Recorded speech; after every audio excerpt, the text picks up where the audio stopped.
This one-pot vegan Cajun pasta is fast, flavorful, and great for weeknights. Start by heating vegan butter in a large pot. Sauté finely chopped onions until soft, about 5 minutes. Then stir in garlic and the Cajun seasoning, letting it toast for a minute. This wakes up the spices and deepens the flavor.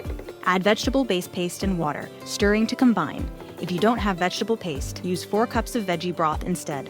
Pour in the blended fire roasted tomatoes. I blend mine to keep things smooth and let that smoky flavor shine. Add the pasta and bring it to a gentle simmer. Let the flavors do their thing for about 20 minutes. The time may vary depending on the type of pasta used and the intensity of the simmer. The pasta will absorb most of the liquid. Stir in vegan cream cheese until it melts into the pasta.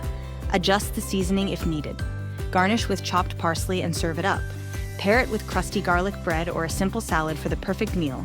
One pot, tons of flavor, and ready in under 30 minutes. Let me know if you try it. Visit nutsandtwigs.com for details.